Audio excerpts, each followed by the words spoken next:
It's time for the No Nonsense Roundtable. Insights to capture your imagination from people you know and people you'd like to know about. Each week, a different guest from a different walk of life. Now, here is the host of the No Nonsense Roundtable, Dom Genova.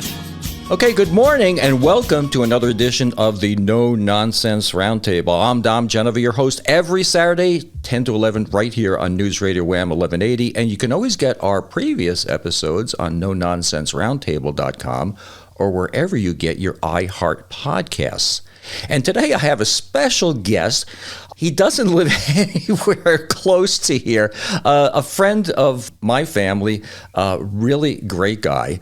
And he lives, as they say, across the pond. He is in the UK. His name is Francis Davis. And I have to read the title I have of him. Professor of Leadership and International Studies and head of the Digby Stuart College at the University of Roehampton, United Kingdom. And Francis, are you still an advisor to Parliament? Because I have this down in your bio that you have experience in being an advisor to Parliament. Yeah, I've had 3 spells advising 3 different UK governments of both colours, and I still do some ad hoc advisory work with ministers and members of Parliament. You say both colors. Both colors for us are Democrat and Republican, and that is what? Yeah, so I was first of all appointed as an advisor to the Secretary of State for Communities. So that's like the US equivalent of Housing and Urban Development. And I worked for him for 18 months.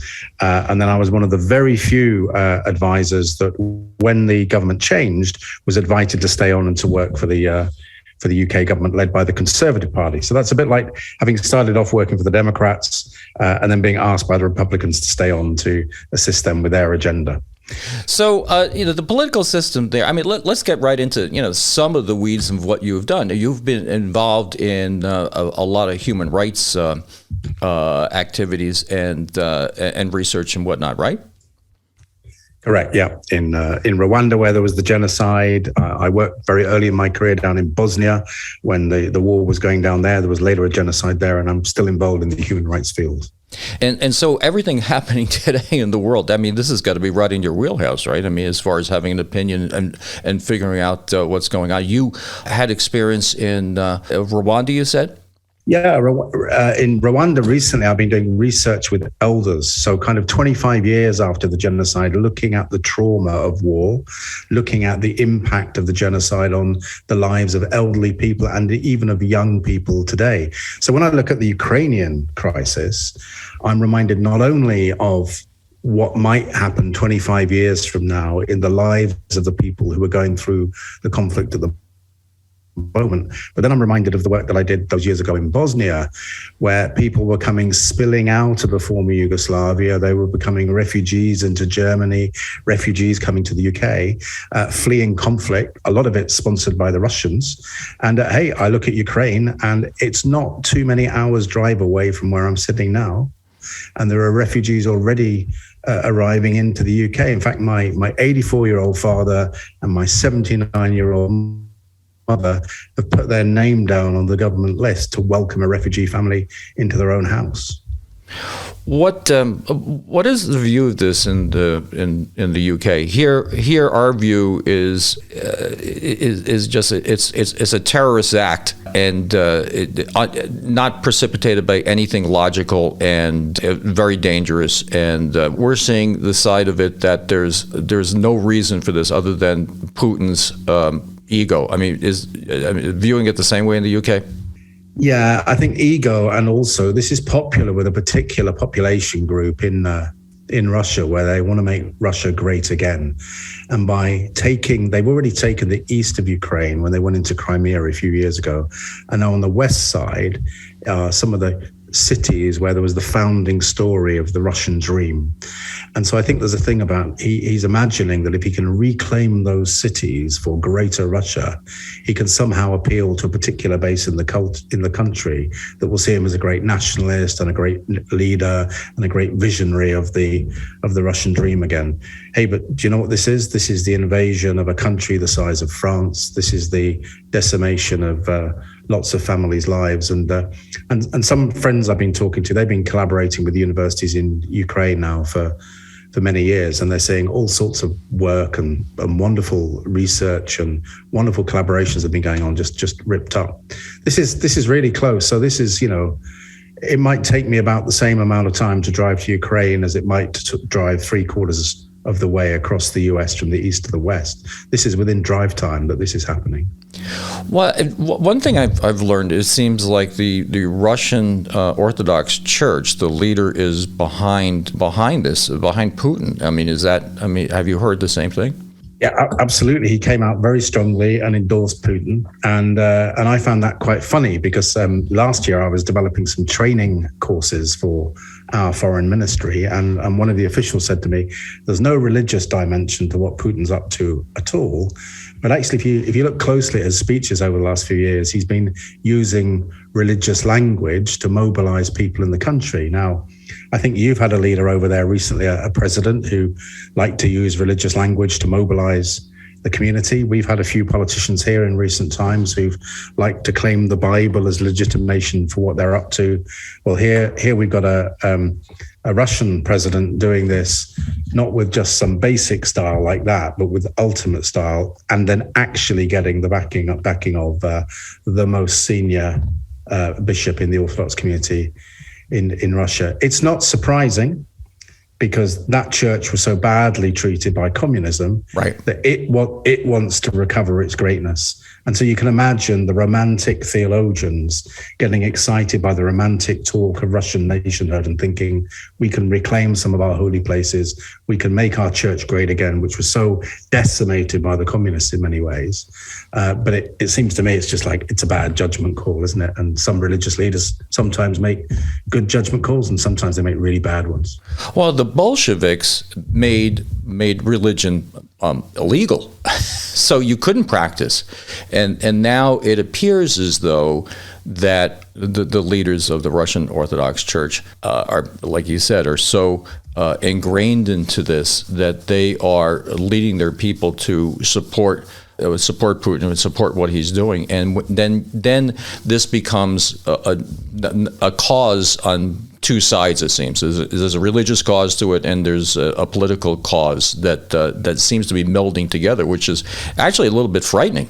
Yeah, I mean it's very frightening, and on both sides there will be people ignorant of what the others are dreaming about, because those on the religious side may be thinking that they're getting a pure spiritual vision, but underneath it, there's some really hard material power. And those on the government side might be thinking that they're getting some kind of sort of spiritual support, but actually will be surprised later to discover the church wants property back, it wants land back, and it wants some kind of power in return for the support that it's provided. So usually when government and churches get into bed with each other, it doesn't really end up well. It didn't really end up well in South America, didn't really end up well in South Africa. In the UK, doesn't really end up well when policymakers end up behaving like bishops, right? We want policymakers to be good policymakers and let church people get on with being church people and serving the weakest, not getting caught up in ordering tanks down streets. And that compels another question I have to ask. I'm going to have to go into a break right now, but we'll be right back after this.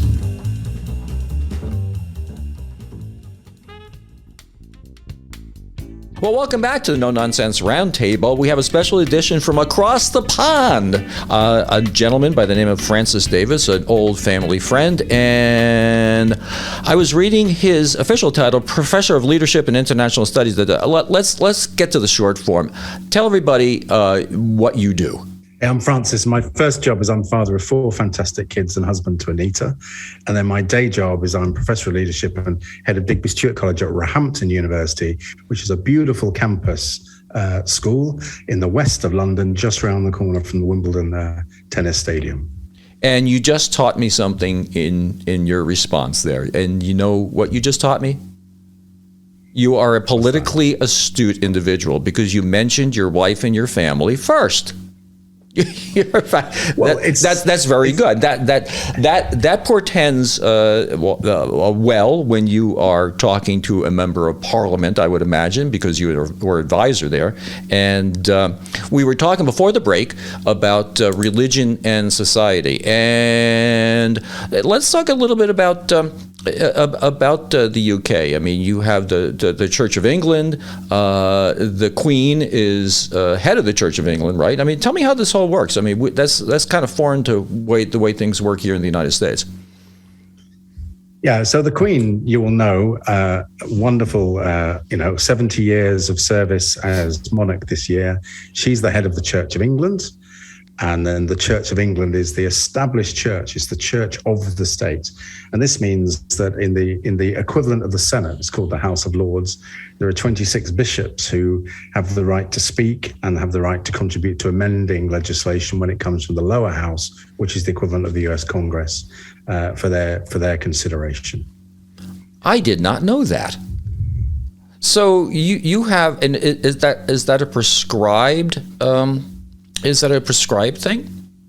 Where it is, it's a prescribed number of bishops who sit in the much bigger House of Lords, and some of them are there automatically. So if you're the Archbishop of Canterbury, you automatically get your seat in the House of Lords, or the Archbishop of York in the north of the country, and then others will be there in terms of seniority. So the number of years that they've been in their diocese, whether that's, say, from the famous city of Liverpool, where the Beatles came from, or Manchester, where the famous soccer team comes from. And they come to London and they serve in the Parliament. Normally they're going up and down on the train all the time, doing a confirmation on a Monday morning, making a speech on a Tuesday, being back in their diocese the next day. Usually on questions to do with housing and social policy and overseas aid and things like that, they specialize in. So how much sway do they have as a group? They can sometimes rile those who wonder why they're there. But on the issues that the church is trusted on, which will be things like the challenges of personal debt, reconciliation, the challenges of conflict resolution in places like Africa. So the places where we know that churches can do good work and have done good work, the bishops draw on that experience of all of the church organizations and make that available to the house. And so it enriches debates. I think where it gets really controversial is when they start what some people would say straying into topics that people can't quite connect with what the church is up to. So if the Archbishop of Canterbury makes a big speech on the future of taxation policy or on how there ought not to be tax cuts because that favors the rich, then that's the sort of thing that can provoke quite a strong reaction. Same over here. I mean, it always seems to be the same issues. Now, you got to excuse me for being so naive, but I also think that a lot of people are like me who really are not very familiar with the way that your system works as opposed to ours. So, in a parliamentary system, what happens is that you elect people in a certain group, and then they elect a prime minister by forming a government, right? As opposed to right here, we have the three branches of government. We elect a president. He's out there campaigning for himself. So you don't have Boris out there campaigning just for himself, or do you? Well, some people would say he only ever campaigns for himself, but no, the system says no. So if I live in the constituency of Southampton, which is a bit like Baltimore in terms of its social profile, there will be two or three candidates who stand from two or three different political parties, and people will come forward and they'll have a mixture of motivations voting for the party platform and the individual. But the person that gets power at the end is the person with the most local members of parliament who've been elected for that party. And then that party gets to rule. And then that party gets to choose from its party leader who will be the prime minister. So that would be different to the presidential system, or only getting to vote for the senator candidate or the congressional candidate.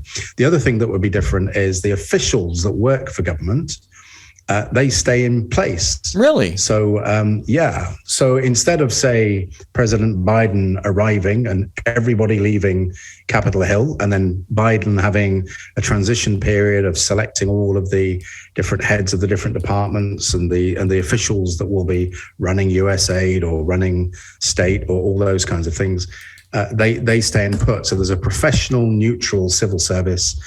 And so you could end up as prime minister for the Labour Party, so that's like the Democrats, and your primary advisor from the civil service side will be person X. There'll be a general election. The Conservatives will take over the next day, so that's like the Republicans, and you'll still have the same people advising you, but they're seeking now to help you to deliver your policy agenda. And that's supposed to retain memory in the system. It's supposed to mean that you have a professional civil service with less politics in it. In practice, governing is hard work. So these things are always difficult to work out. So that's fascinating to me, because I mean, that's one of the problems that we have, is that there's a clean sweep. And then you have a learning curve for the people that are coming in, and sometimes that causes a problem. There was a lot of accusations before 9/11 that the inexperience of the Bush team was a problem, in that they didn't understand or couldn't understand. They didn't have the history of what was going on. Whether that's true or not, you have a learning curve that people have to adapt to here in the United States, and that's fascinating. But I would happen to imagine that it's just like everything else. They have their own biases. If they're for the Labor Party, if they were members of the Labor Party when they got their job, they probably have the same mindset as somebody who is who's of that character, I would think. Yeah, although you see, if they've ever been publicly associated with one or other of the parties, that could be a problem for them being maintained in senior positions. So because they have to demonstrate their neutrality. Okay, so we have a minute and a half left for this break. Okay, explain Brexit in a minute and a half. Wow. So Brexit. From my perspective, a country called London that had different values and different outlooks and a much more global encounter with the world and the rest of the country voted very, very heavily with some other parts of London to stay in the European Union. But actually, a lot of working class folk who felt that people in London had taken them for granted rose up and said, we want our country back. And 80% of what they were saying is, we want our country back from London because we want the country run in the interest of the whole country. But actually, they took the opportunity for a referendum on Europe to say, we'll take it back from Europe at the same time. And the question is, did they get their country back? Probably not, because there's no sign yet that power really is being driven to all of the regions in the north and on the coast that voted for Brexit, that they voted for Brexit because they wanted control back of their own local communities, because somebody still in London is running the show. So it really boiled down to a conservative bias, we would say, in the United States, or a liberal bias. I mean, you have the red states and the blue states are a more progressive liberal, and there's resentment on both sides. I mean, it's no one person's fault.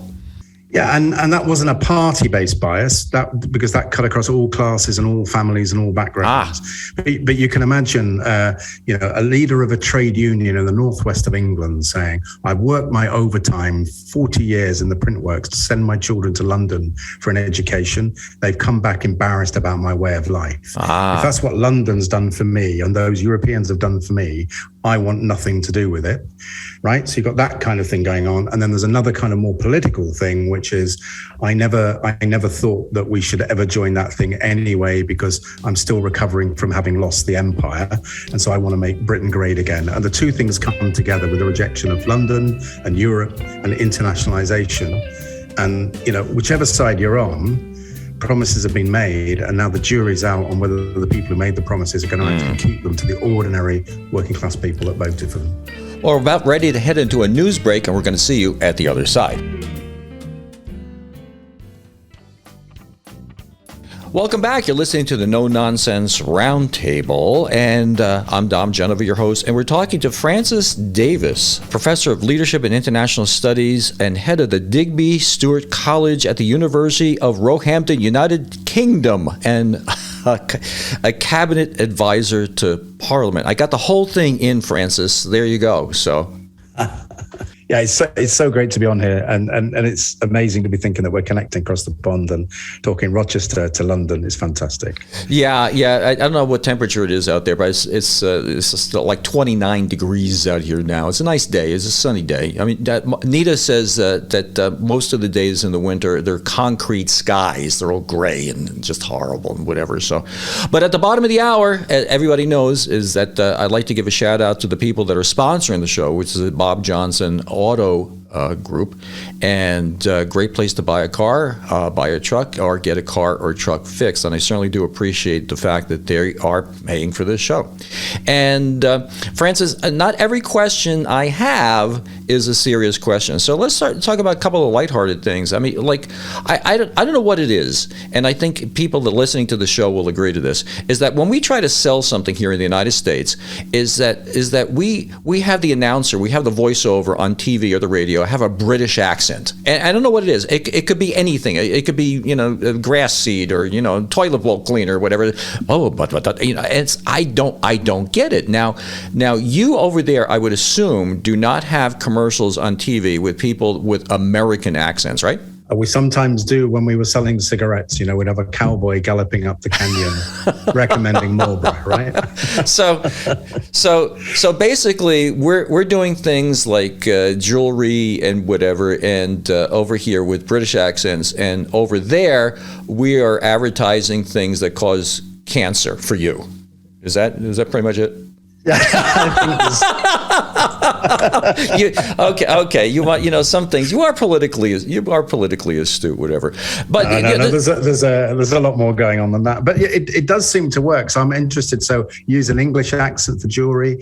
I've been in a well-known supermarket in the US. Uh-huh. I'm talking to a friend in an English accent, and you kind of like, this is when I was younger, and you suddenly find that 2 or 3 people wanted to come and chat to you that you didn't know that wanted to come and have a chat to you. So maybe somebody thinks this is credible, this is trustworthy, this is different. I think here it might be, if you want something to be elegant and sensual, you look for a French accent. If you want it to be passionate, you look for a Spanish accent. If you want it to be ordered, you're looking for a German accent. If you want to worry about it, you're probably looking for a Russian one, Yeah, we just love you guys. We just love you. The Queen. The Queen. What is she? Like 5'2", and she's it's the Queen. She's just so cute, and she's got her Yorkies, and we just love you guys. We just absolutely love you guys. But a part of it is I think a British pluck, if you would, and back in they're comparing the president of the Ukraine to Churchill, but that this is the way things are. Hell be damned, we're going to hit you over the head with Coke bottles if we have to, but you know what, we're standing our ground, we're British, and we're proud of it, and I think that is that's the way that we look at you guys, except for the fact that you drive on the wrong side of the road. I mean, everything else is kind of cool. Yeah, and our sandwiches are too small, and our steaks when we go out to dine are too small, and sometimes the beer's not as good as we might be able to get in the US. But no, we've been very lucky. I mean, when you're talking about British pluck there, I'm reminded of a writer called Rory Stewart in the UK at the moment, who for a time was a member of Parliament. And Rory Stewart decided that working in our equivalent of the State Department was a bit boring. I went for a 2-year walk across the top of the Himalayas, all the way down into Afghanistan, then wrote a book about it. And I remember wondering, how do you end up like that? And discovering actually that he'd been brought up by a father, Brian, who'd been the original Q, like in the James Bond film. And when Brian had landed on the beaches at D-Day, he'd taken an injury quite early on, but didn't leave the beaches until he'd taken out some tanks. And of course, it turned out he'd worked for our Secret Service. He'd become the commander of the Black Watch, which is one of our special regiments, And there is something about the best in the British character when it gets going. It's trustworthy, it's resilient, and can reach out and build bonds, with America and other parts of the world. Of course, the downside of it is when it gets a bit too superior, isn't it? And starts looking down on the Americans, or looking down on the French, or looking down on the Germans, and kind of like appealing to that old-fashioned sentiment that probably had 1 or 2 English people in the old days wandering around Boston thinking that it would always be theirs and nobody would ever push back and ask them to go home and spend more time with their corgis on their lawns back in London. It seems to work, though. I have to say. Now, we were talking a week or two ago about some of the internal things that are happening in your country as opposed to our country. And what we found out there's a lot of things in common. I mean, an awful lot of things in common as far as social injustice goes and the way people are living and the policies and procedures that are in place that maybe need to be changed. And I know that your background and your passion is social justice, and that's the way you've directed your life. So why don't you give us some comments on some of these things?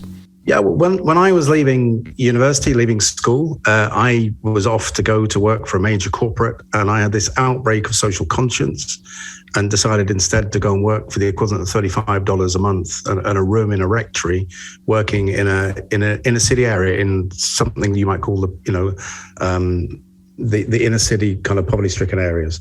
And I kind of stuck with it ever since. And in fact, when my wife and I got married, we took some additional vows to kind of stick with that. And she works with young children and has done for 27 years, some of the frailest children in the country. So I've seen it improve in lots of ways. There are lots of parts of the country where, if you're from a struggling background, there's now better support to give you the opportunity in life. If you never had parents and so you had to go into care, the wraparound support for you now to have the opportunity maybe to go to university and to break beyond that is better now than it ever was. But we've still got some neighborhoods and some sectors of the community that are completely still shut out.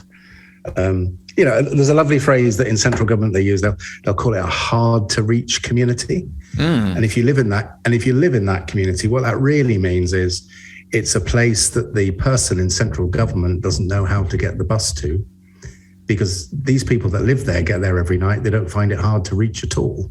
But the guy that lives up in his ivory tower in central government might not ever get there because he's not using the same bus route. It's the place that he wants to drive past. And we've still got too many communities like that. And of course, that then connects to my passion, because I don't want to waste anybody's talent. One of the things that drove me to join this university is 55% of the university come from families who'd never have dreamt of going to university. 70% of the students in our business school come from Black families. 60% of the student population are women. And I want the place to be a laboratory for social progress, so that anyone who's got their get up and go can be supported, can be given a trampoline under them to kind of give them the break, to give them the space to go be the kind of person they should be. And this doesn't mean that everybody has to go to university. My oldest boy is a very proud chef. Mm-hmm. He walked out of school at 16, went to be a kitchen porter, worked his way up. And I want to celebrate that. And I want to put a trampoline under that as well. But we need to unlock our young people's talent on this side of the pond, on your side of the pond, in some of the poorest communities. Or what's the point? What's the point if we throw away their potential, whilst actualizing on our own? Well said. We're heading into another break, and we'll be back in a second or two. Well, welcome back. You're listening to the No Nonsense Roundtable. I'm Dom Genova, your host, talking to a friend of mine from across the pond, Mr. Francis Davis, who is an educator, head of a college, and at one time you taught at Cambridge and Oxford, right? I did, yes. I had that privilege. And how, I mean, very educated individual, my Lord, I can hardly even spell Cambridge and Oxford. So tell me about your path in life, your educational path in life. Well, the big pivot for me was when I was 16, my grandfather very kindly took some of his pension funds and offered to send me away to a school that ironically was run by monks, but these monks were dynamic. They were scholars and sportsmen. They made honey. They were inspiring teachers. And that set me on a path off to university. And then after university, I spent some time working around social justice in inner city areas. But of course, then when I got married and we started producing children, needed to earn a bit more money. So I went to the dark side. I went to the private sector and turned around a company, built up a company. And then after some years, we were lucky enough to be able to sell that company.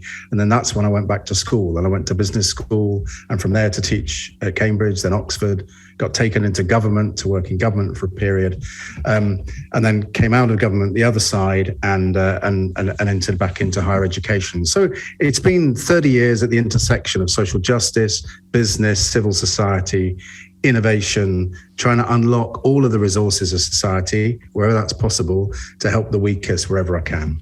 And having said that, you would think that you would be a very serious person with a little sense of humor. I have not found that. I found that you have a tremendous sense of humor. I can remember once. Yes. You seem to be wondering about that. Yes, it's my opinion, and yes, you do. Thank you. Yeah, and I remember once ending up at a huge demonstration in Rio de Janeiro. There was 1 million people on the street demonstrating against corruption, and I remember this Brazilian politician saying to me, "In the West, when you see injustice, you hate, but in Brazil, we samba, we dance." And so it seems to me that for all of us, we need to be resilient and happy.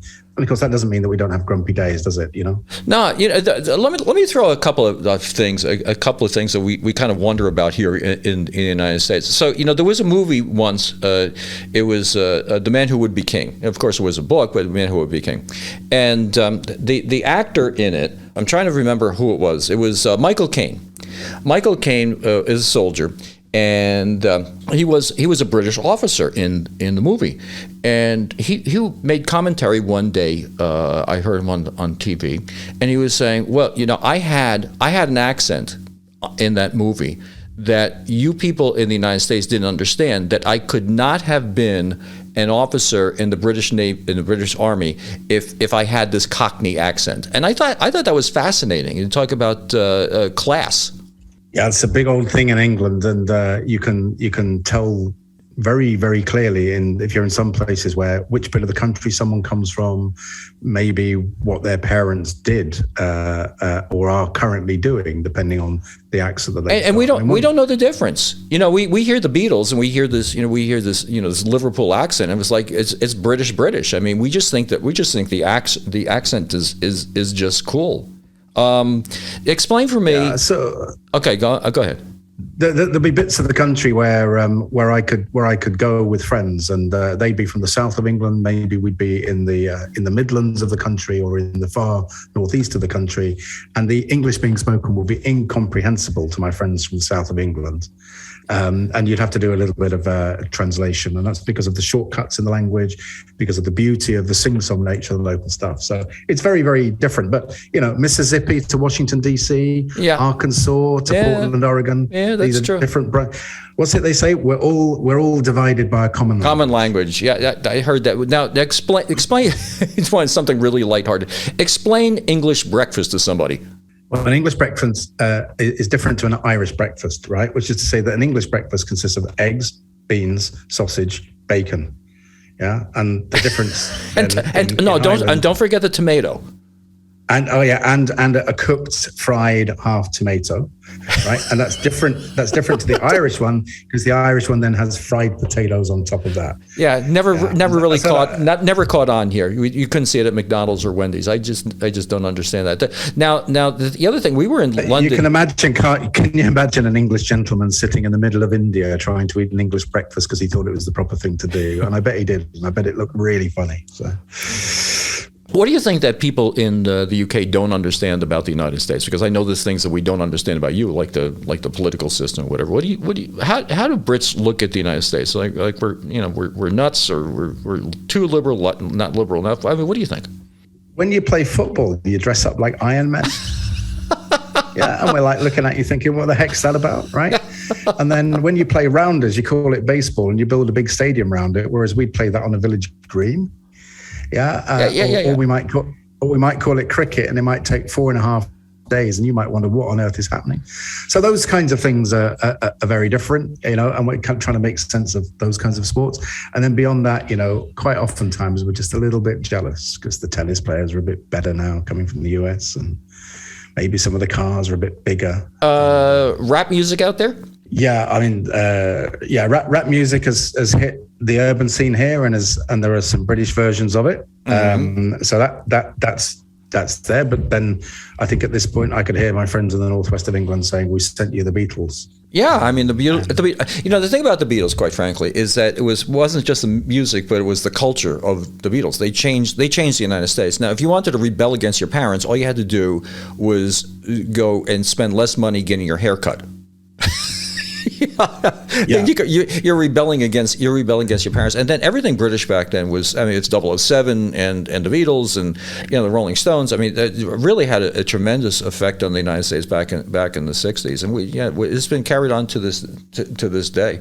So, Francis, one thing I think everybody here in the States can agree to is that we love the Queen. Have you ever met the Queen? I have. So just before COVID hit, I was invited to a reception at Buckingham Palace. So put on my best coat and went in. And Her Majesty is obviously a very good judge of character, because after a wonderful glass of champagne, we were taken through to meet Her Majesty.